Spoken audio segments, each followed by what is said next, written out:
What's going on, y'all? Today we have another NFL mock draft, and today we are going to do 3 rounds.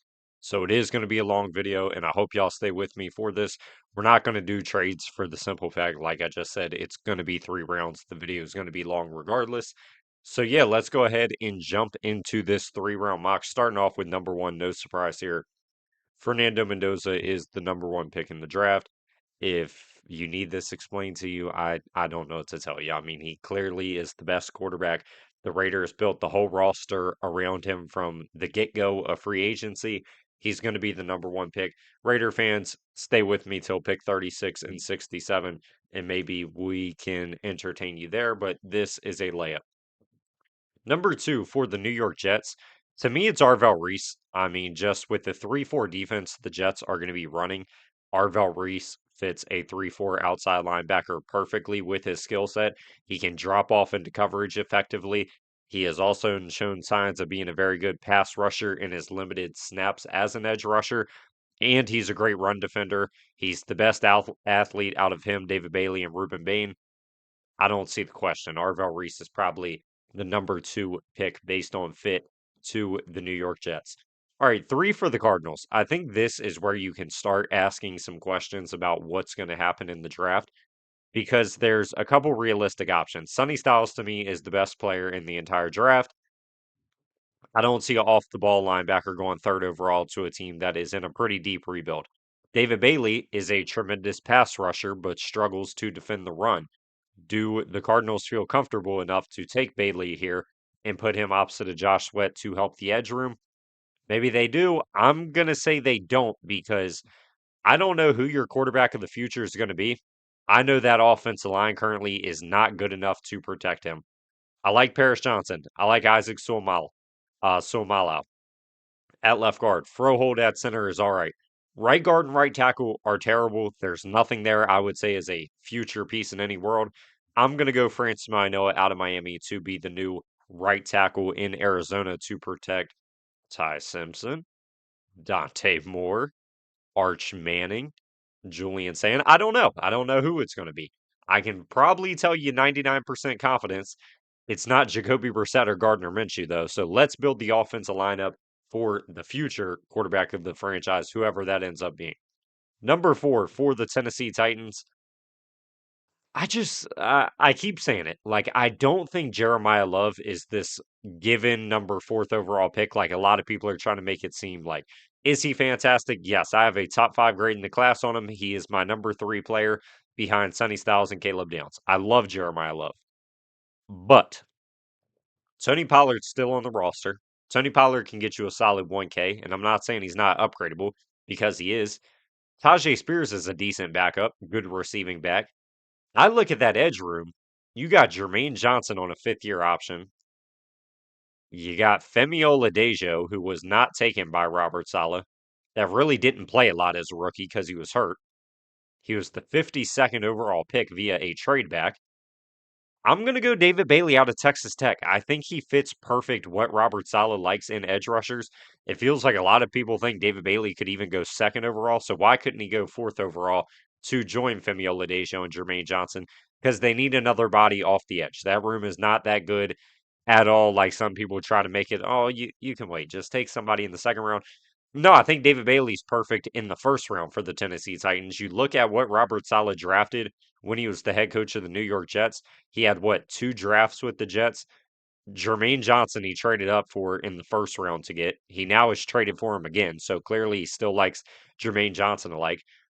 Will McDonald was thought to be a mid-second round pick. He took him 15th overall.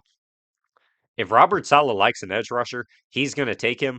And with Robert Saleh and Gus Bradley both not liking to blitz, they rarely ever blitz. A guy that can get it done on his own who had nearly 15 sacks this past season as a edge rusher, I think that's a pretty good indication. Robert Saleh might be like, man, you're a pretty good athlete. You get the job done by yourself. And you're typically like the mold of edge rusher I like. Welcome to the team. David Bailey is going to be the fourth overall pick here for me. Number five for the New York Giants, John Harbaugh. There's two things I love to give props for with John Harbaugh and the Baltimore Ravens because who knows who was really pushing those buttons. Drafting injured talent when it falls to you and not caring about positional value.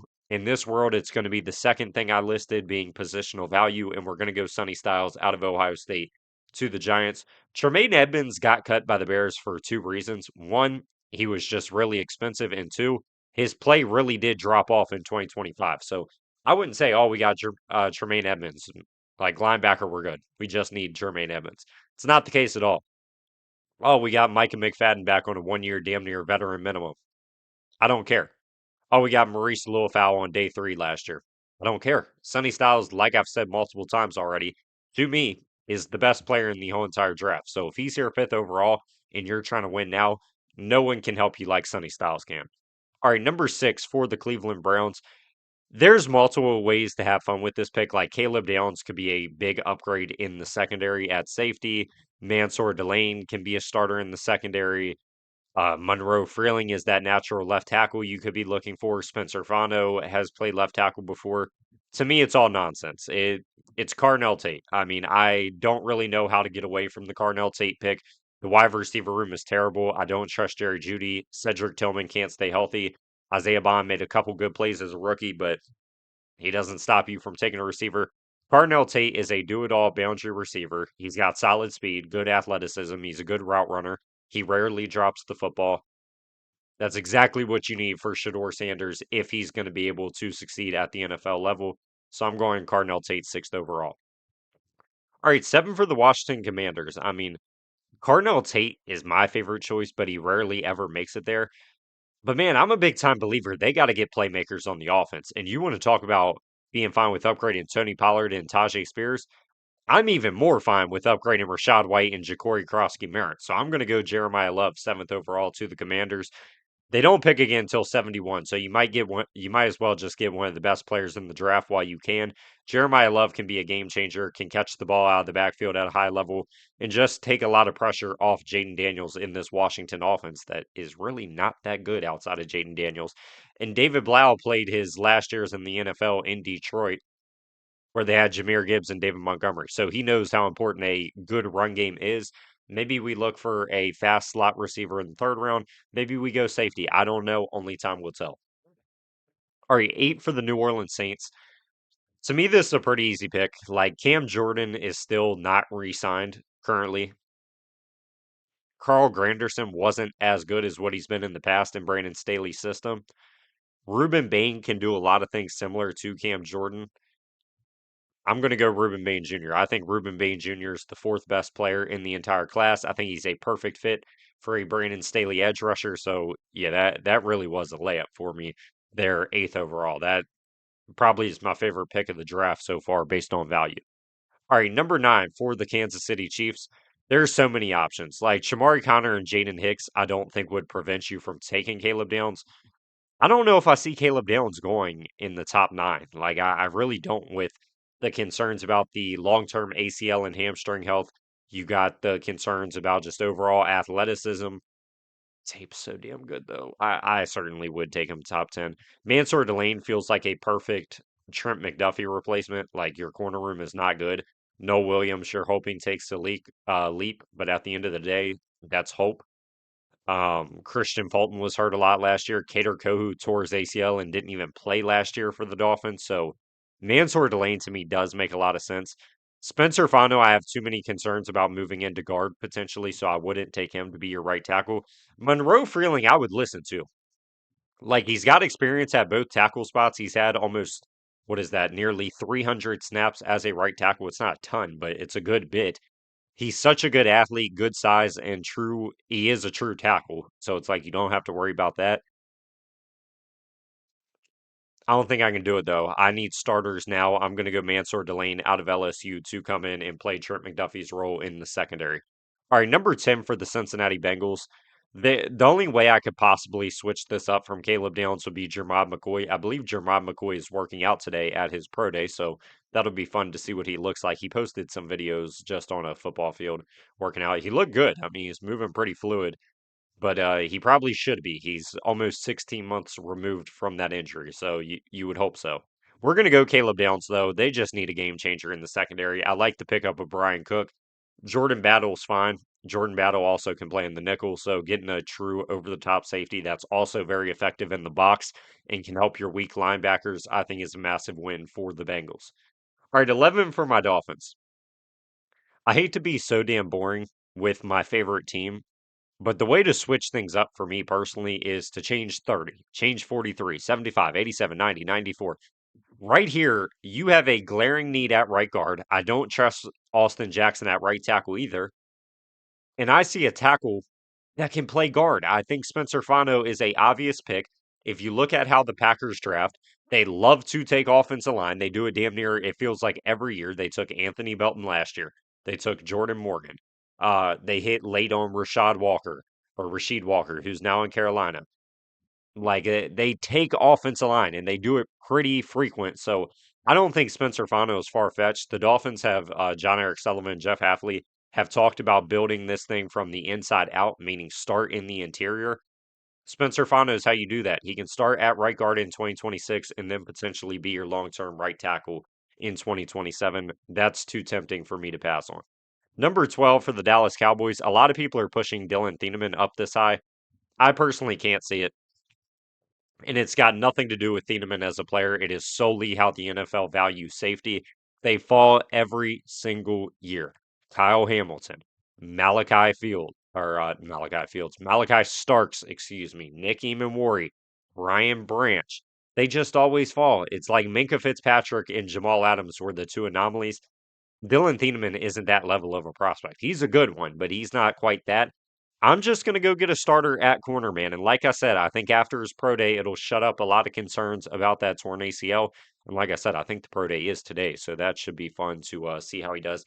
But man, it's going to be Jermod McCoy. Also, Avion Terrell will be falling in this mock after injuring his hamstring at his pro day. Very unfortunate because it was already like, okay, dude, are you a nickel? And today could have been the day he shut up a lot of that with just the athleticism and how he looked. His first run of the day, he pulls his hamstring. Just brutal. I don't know if Avion Terrell is going to be a second round pick. Not a second. He will go in the second round. I can promise you that. A first round pick, excuse me. But yeah, Jermon McCoy's 2024 tape is probably better than any corner's tape overall in this whole draft. He's a true boundary corner. He can allow Deron Bland to go back inside and play in the nickel.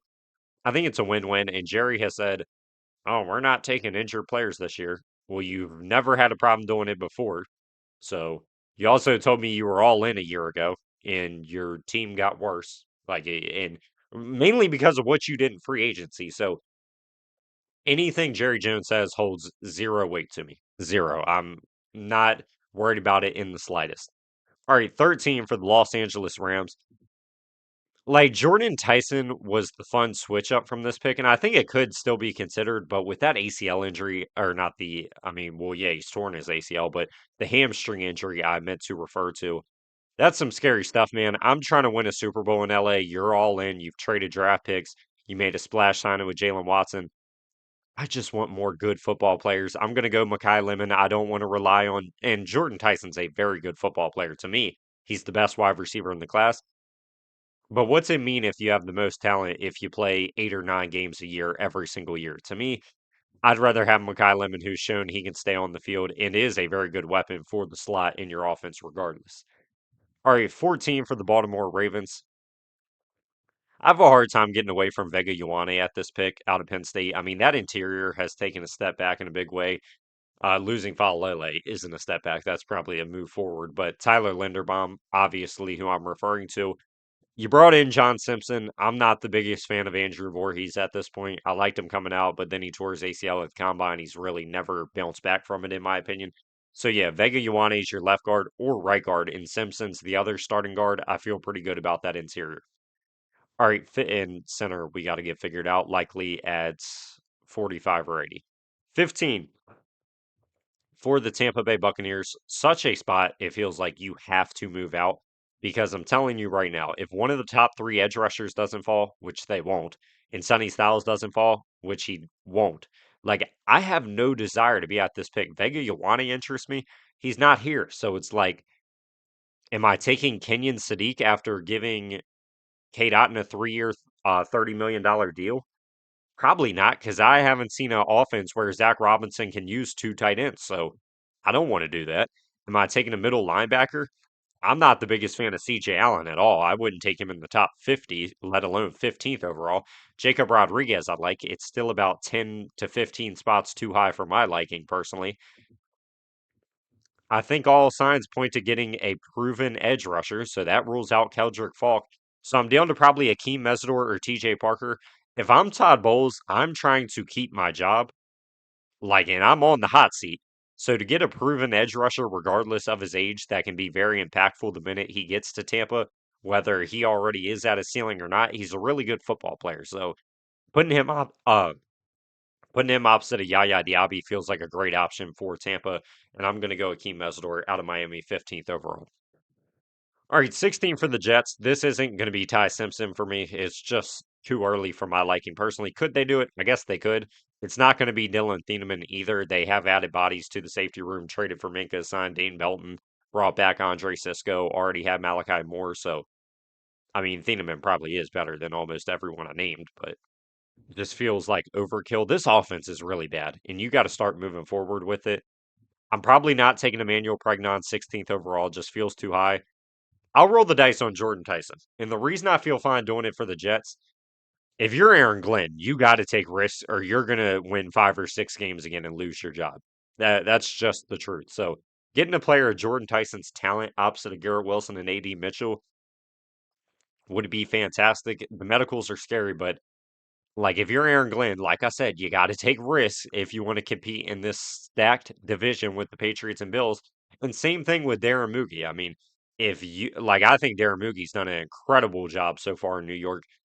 You're going to have to take risks if you want to contend with Drake May and Josh Allen in your division and potentially win the AFC East. And the way to do that is you just got to take high upside picks regardless of medicals or some of the downsides they have. And I wouldn't be mad at this shot at all because the talent is so evident when you watch Jordan Tyson play. All right, 17 for the Lions. This is the easy pick. If Monroe Freeling's here, he's going to be the pick. And yes, I know there's talks about moving Panay Sewell to left tackle potentially. I think that all depends on the draft. If you walk away with a Francis Noah somehow, or a Spencer Fano, or you trade back and get Blake Miller or Maxian Offshore, then yeah, I'd probably be moving Panay to left tackle. If you walk away with a Monroe Freeling, Caleb Lomu, Caden Proctor, I'm just going to leave Panay at right tackle and let these natural left tackles stay where they have shown to be good at. So Monroe will play left tackle in my book, and Sewell will play right tackle. But hell, both of them have experience at both spots, so it's not the biggest issue if you want to flip them. I just don't know why you would. All right, 18 for the Minnesota Vikings. Dylan Thieneman is so intriguing as a Harrison Smith replacement. With how your draft picks are laid out, 49, you're not going to be able to get a defensive interior player, so that worries me. 82 and 97, the value, it just doesn't even feel like the day one impacts there. Safety, however, you could get a safety 49th. You very well could get a solid one 82nd or 97th. And Harrison Smith hasn't officially hanged up the cleats. He's still making a decision. So I think today we're going to go away from the Thieneman pick and go with Caden McDonald out of Ohio State. You just need some size and strength on the defensive line. You got rid of Jonathan Allen and Javon Hargrave. I don't fault you at all. I don't think either were particularly that good last year. Jalen Redmond, I'm glad you retained after having a breakout year. He's still not like the best player in the world. He's just a solid starter. So getting Caden McDonald, who can shut down opposing run games, but also has pretty good athleticism and can move around, to me, kind of feels like getting Brian Flores, Christian Wilkins, when Christian Wilkins, obviously, he had him in Miami. So, and Christian Wilkins was phenomenal for a couple years for my Dolphins, but then went to Vegas, had the foot injury, started doing inappropriate activities in the locker room, and now Christian Wilkins is pretty much out the NFL. So we'll see if he ever gets back in. But Caden McDonald will be the 18th overall pick. 19 for the Panthers. To me, it feels like a layup to take Kenyon Sadiq. To me, I don't care. You've taken receiver the past 2 years. You busted on one. Xavier Legette has not been good, has contributed little to nothing as a pro. Jalen Coker you hit on, so that's cool. Cetero McMillan, obviously, you hit on. So you got two good boundary receivers. Your tight ends are a bunch of tight end twos and threes, in my opinion. So now you have a elite tight end one who could be a top 10 tight end in football, but also could be very effective out of the slot for the offense. To me, that's too good to pass on. All right, 20th overall for the Dallas Cowboys. You got Jermod McCoy, 12th overall. I'm very tempted to take a shot on Keldrick Falk. I really am. I mean, Keldrick Falk is a very good run defender. He's big, he's strong, he's athletic. He just has to grow as a pass rusher. Donovan Ezraku's fantastic at rushing the passer. Sean Gary is not very good at this point in his career, but oh well. Um, TJ Parker is another name I would consider, but I'm really liking the thought of Falk because you did also lose Osa Odigizua via trade. So it's like a guy that can play inside and out and isn't really have that doesn't have that expectation to start day one. Feels like a good long-term pick, but would they do that if they're trying to win? I don't know. Linebacker, I like Jacob Rodriguez, but like I said, he's 27 on my big board. He's older prospect. I don't know if I could take him 20th overall. Dylan Thieneman is like, I don't know if the Cowboys would double dip in the secondary, but damn, would that be two big upgrades with your Jermod McCoy and Dylan Thieneman? And you do have a DB's coach as your defense coordinator. Like I said, I can't trust the edge room. I like Ezraku. He's not a very good run defender, so Keldrick Falk can help him there. And Rashawn Gary, to me, is probably going to end up being a 1 year rental. And like I said, you lost Osa Odigizua, so we're going to go Keldrick Falk 20th overall to the Dallas Cowboys here. All right, 21 for the Pittsburgh Steelers. This is a pretty easy pick for me typically, especially with Avion Terrell's injury now. I'm going to go Omar Cooper Jr. I mean, you need a slot weapon in the offense. You need a chain mover, a yak guy, a good route runner, consistent hands. Omar Cooper is everything I just listed off there, who can play in your slot and let DK and Pittman eat on the outside and open the field for them. I think it's a perfect fit, and it is time to break that 20-year streak of not taking a receiver in the first round. 22 for the LA Chargers. I'm going to go Peter Woods here. Peter Woods is a really hard player to project where he ends up going in the draft just because he had a down year. He lost a lot of weight. The athleticism doesn't look good regardless of losing the weight. The pro day and combine wasn't nice to him. That 2023 and 2024 tape is undeniable, though, man. And you need some pass rush help from the interior defensive line. He can also defend the run very well. I think that's just a overall big upgrade to add with Jamari Caldwell and who is it, Tier Tart, and potentially even Dalvin Tomlinson, I think was at it as well. Two of those guys are, I believe, are very close to being in their 30s. Tomlinson definitely is. I think Tart is as well. So, yeah, Peter Woods, I think, is another effective player to add to that interior. All right, 23 for the Eagles. This is a pretty easy pick. If Dylan Thieneman made it here, it's a very easy Reed Blankenship replacement.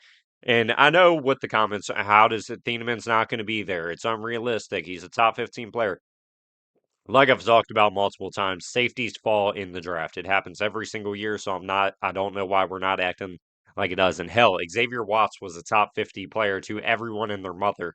He goes 96th overall. They just fall. That's how it works.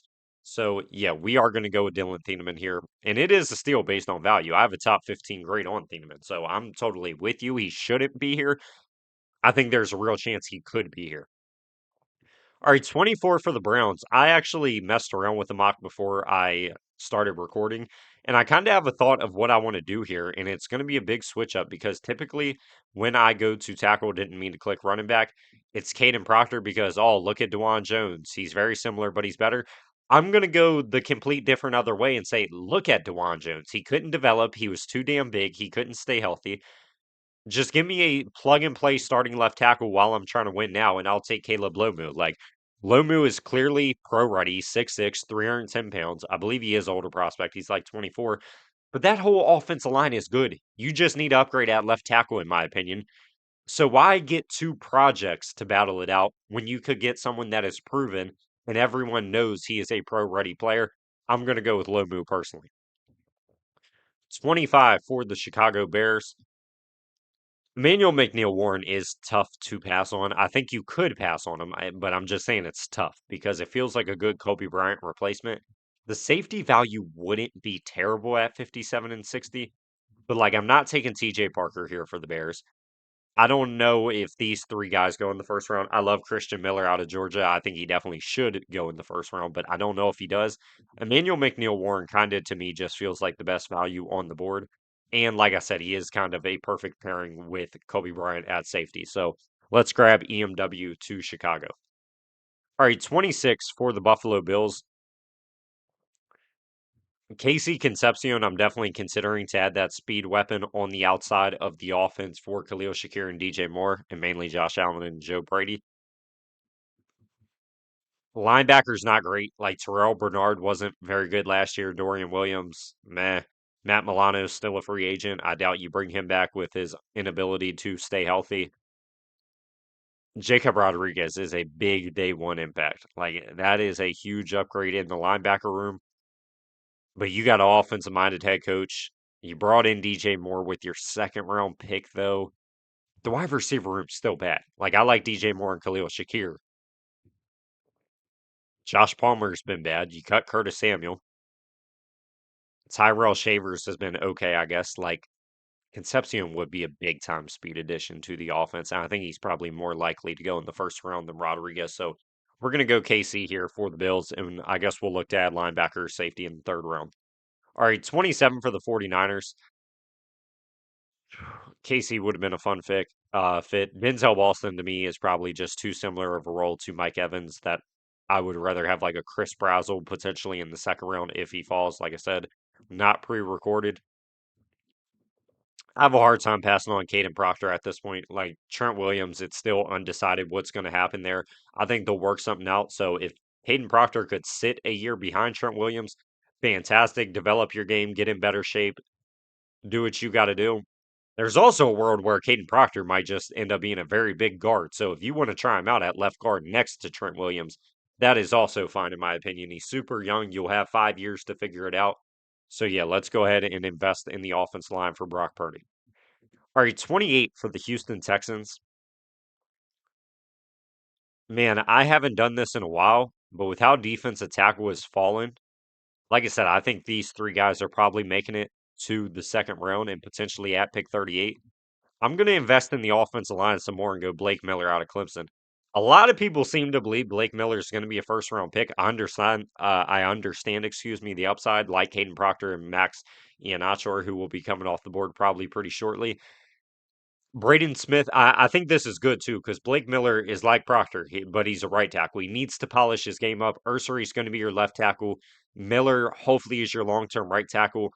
You gave Braden Smith a 2 year deal with an out after year one, and he's 32. He struggles to stay healthy. Trent Brown's only back on a 1 year deal. So if you want to invest in the future of your line and just develop him on the bench for a season, hopefully, I don't really have a problem with that, especially because you have three more picks in the top 75 coming up. All right, 29 for the Kansas City Chiefs. I took Mansour Delane ninth overall. TJ Parker is pretty tempting at this point, but I think you might see the trifecta of tackles because, like, Maxi Iheanacho has true tackle size. He's got good arm length, and he's not going to be there at pick 40. So if you miss here, you're probably just not going to get a tackle in this draft. Fun fact: Jalen Moore. Oh, Jalen Moore's our starter. Why are we replacing him? Jalen Moore's never started more than 6 games in an NFL season. Issa Poe, Wanye Morse. I love Josh Simmons, but he even struggles to stay healthy. I like the option of Maxi and Achor a lot, and I can get a good edge rusher 40th overall. So we're going to go Maxi and Achor out of Arizona State, and the trifecta project tackles all fly off the board. All right, 30 for my Dolphins. Took Spencer Fano 11th overall. There's a couple places I'm looking like Avion Terrell I like, but I don't know if they'll draft him with the hamstring injury now. Colton Hood, I think, is a very good fit for Jeff Hafley's CB room. I think the upside of TJ Parker with what he has been in past years, especially 2024, being, I mean, he looked like he was going to be a top five pick entering this year, had a down year like every Clemson Tiger. TJ Parker would be a really good addition to the edge room with Chop, Josh Uche, Robert Beal, David Ajabo. I like TJ Parker. I'm going to invest in the trenches, like I said, all the way through for my Dolphins, and we'll see what I do in the second and third round. All right, 31 for the Patriots. I was really hoping Ian Notcher was here because I definitely would have taken him. It's not going to be tackle, I can promise you that, because Caleb Tiernan ain't going in round one, I can promise you. Zion Young is very good, man. Very, very good player that fits the scheme. Good run defender, good pass rusher. Both your edge rushers are older at this point. Man, I like it a lot. I also want to get a receiver. Like Denzel Boston interests me to be a big boundary physical receiver because, I mean, like Romeo Dobbs can do that, but it's not his overall game. Like you have Boston and Dobbs on the outside, Booty rotating in.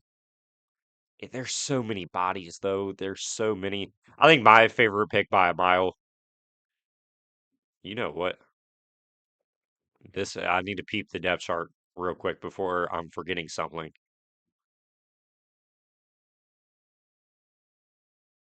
Man, this is a pick I've never done. I think I'm going to do it. Yeah, I think I'm going to do it.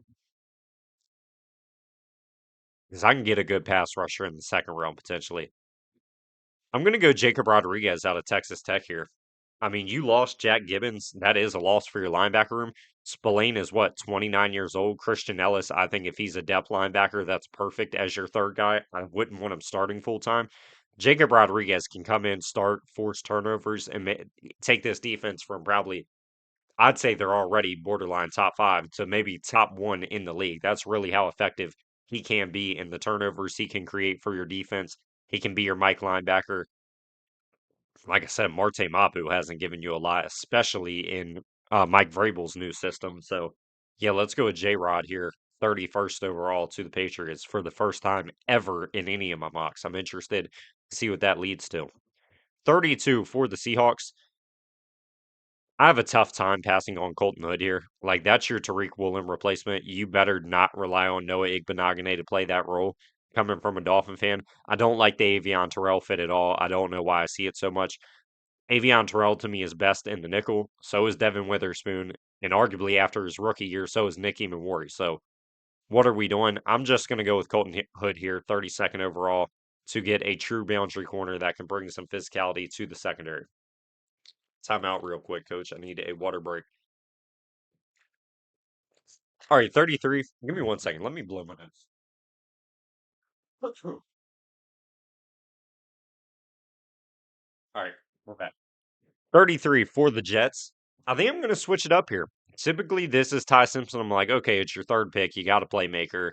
You got Reese. Not today. If we miss out on Ty Simpson, good. We'll take a quarterback with one of our 3 first-round picks next year. And yeah, I'm going to go Emmanuel Pregnon. I mean, you lost Elijah Vera Tucker and John Simpson in free agency. Dylan Parham came in. I don't even think Dylan Parham was healthy last year for the Raiders. So yeah, now your starting offensive line looks like Emmanuel Pregnon left guard, Titman at center, Parham at right guard. I think that's a very solid group, and Pregnon's probably the best one on the interior. All right, 34. We got our right tackle of the future, and like I said, I didn't know when the quarterback would come. It's going to come this year with Ty Simpson. I think he's certainly worth the shot.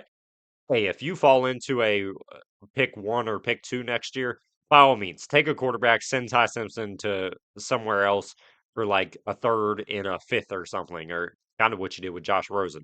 But yeah, I think this is a effective shot to take if you're the Cardinals because there could be a world where Brissett's not performing, Minshew, meh, Ty Simpson looks good, Ty Simpson gets in, and Ty Simpson plays good, and you win 5 or 6 games, and you're picking sixth or eighth overall or something in the draft. So I think it's worth the shot. And it's not like I love Zion Young, but I don't know if you take Zion Young.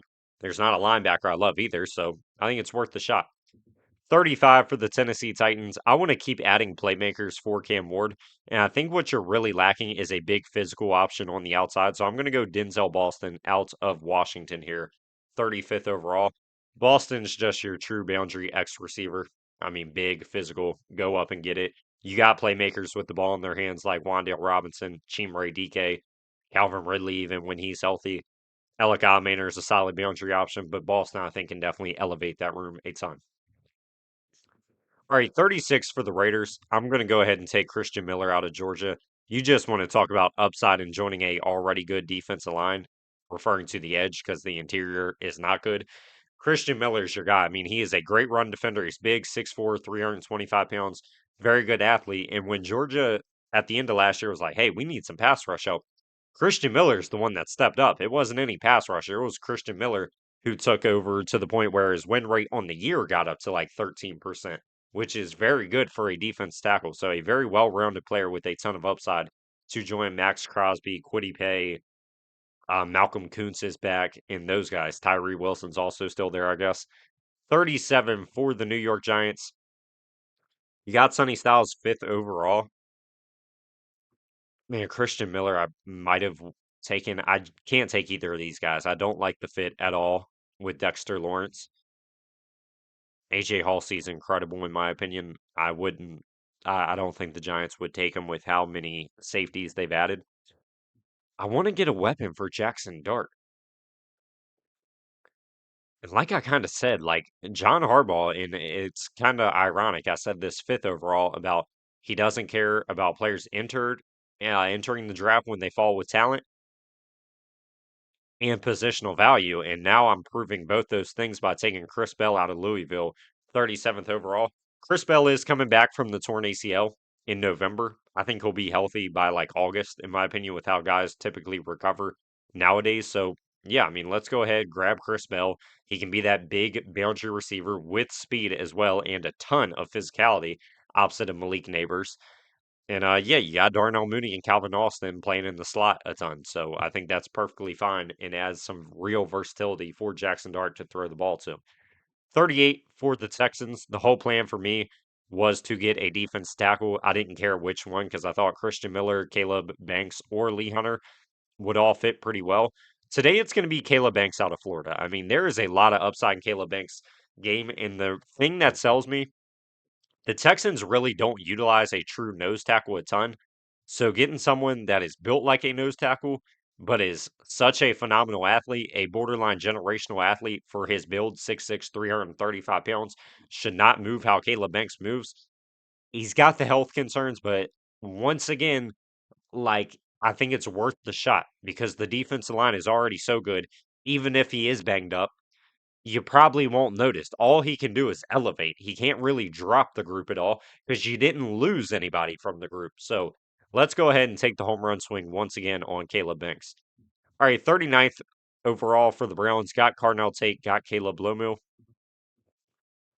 I think corner is the pick here. Like Avion Terrell, this is pretty good value for Terrell, in my opinion, who has fallen because he injured his hamstring. Like, that's your Miles Harden upgrade in the nickel. And like the Browns are trying to win now. So sometimes you got to take talent that falls in your lap. Avion Terrell feels like I don't think I can pass on him. I'm going to go Avion Terrell here, 39th overall to the Browns. So he does fall out of round one, but he's not available much longer going in the first 10 picks of the second round. All right, 40 for the Chiefs. This is a pretty easy pick. Got my Trent McDuffie replacement, got my long term right tackle. Spags needs some edge help, and would you look at that? In my opinion, a first round talent's on the board, but there might be character concerns. He's got a quick temper. He got the DWI in December. Do the Chiefs ever care? I'm going to take Zion Young in a heartbeat, and I think most of that's bogus. Like, if a guy's really got that many character concerns, are you really going to slap him with the C on his chest as the captain of your football team at Mizzou? I think he just made a dumb mistake, and he's the ultimate competitor, which you need to be on the defensive line to be successful in this league. So I ain't going to blame him. Give me Zion Young 40th overall. All right, 41 for the Bengals. I guess I'm just going to overhaul this secondary because I think Brandon Cisse would be a perfect Cam Taylor replacement. Very good athlete, very physical around the line as well. So I like that a ton for Al Golden's defense. And I think this is a good spot for him to land with Dax Hill and DJ Turner, who are both up for contracts at the end of this year, which is very important in making this pick. All right, 42 for the Saints. Got Reuben Bain Jr. We were holding out hope to repair Chris Bell and Tyler Shuck. The Giants gave us the middle finger and took that away from us. I like the receiver options in the third round,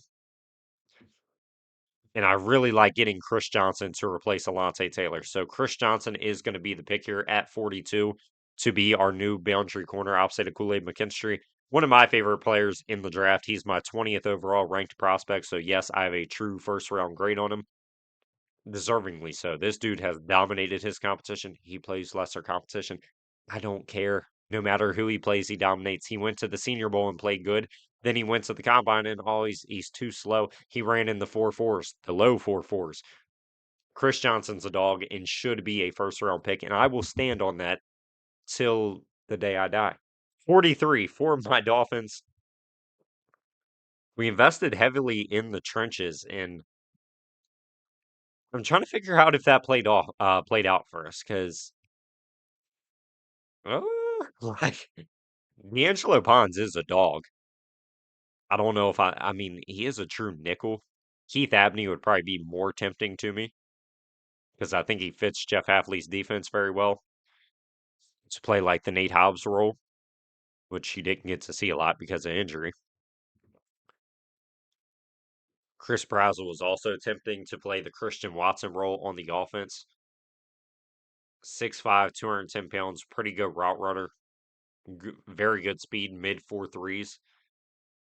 Man, I don't do this often, but I think we're going to kick the corner can down the road, and we're going to go Chris Brazzell out of Tennessee and get Malik Willis a real weapon on the outside, like I said, to be literally his Christian Watson.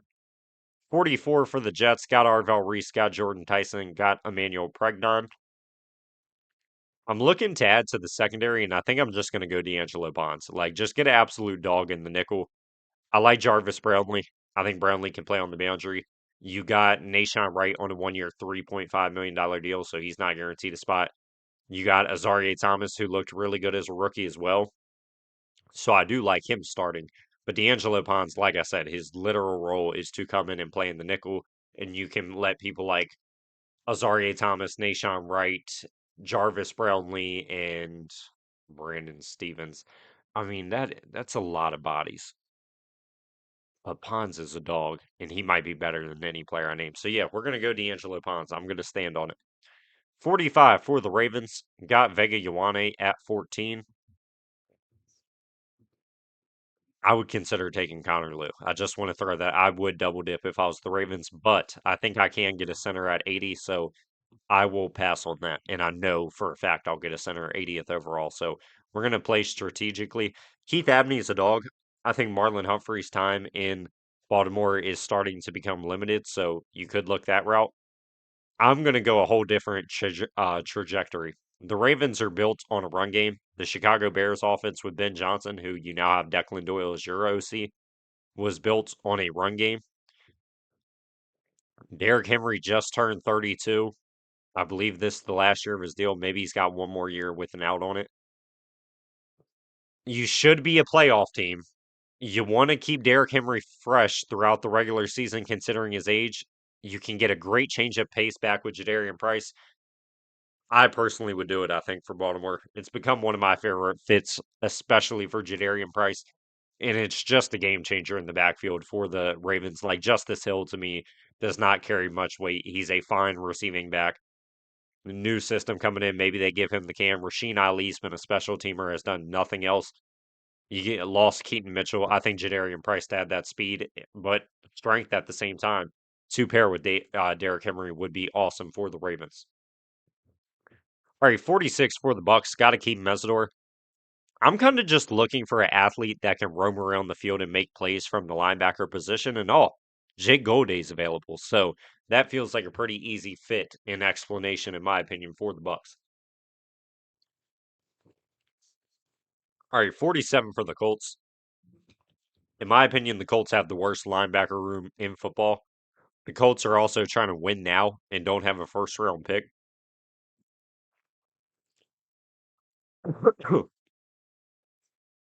CJ Allen is good. He can defend the run. He's a leader, which you kind of need. With that being said, Anthony Hill has a lot of similarities. He's 2 inches bigger. He's a better athlete.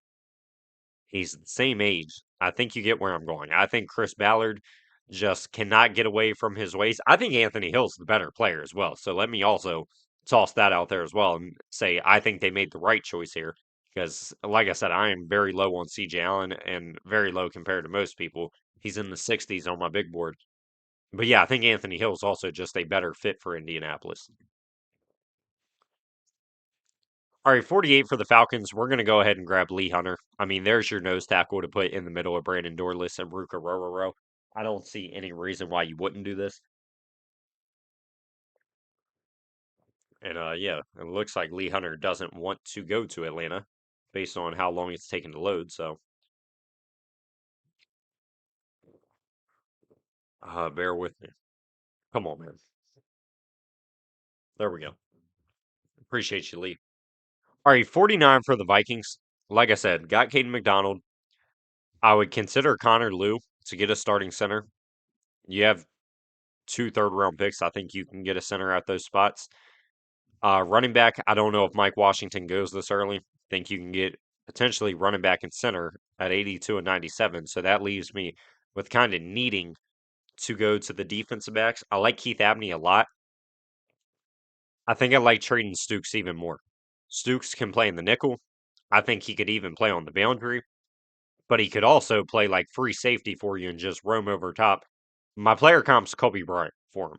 So I think adding someone that can bring really good coverage skills and is a true ball hawk was saying if you want to play him at safety, but also it's like Isaiah Rogers isn't great. Byron Murphy's solid. But like I think Stooks can coexist with those guys because he is so dynamic in the secondary. He's one of my favorite prospects. I have a top 50 grade on him easily. I think it probably is top 40 actually. So yeah, I'm all in on getting Stooks if I'm the Vikings. All right, 50 for the Lions, got Monroe Freeling. Losing Al Qadim Muhammad probably isn't major to a lot of people, but he did have 12 sacks last year. So he was very effective.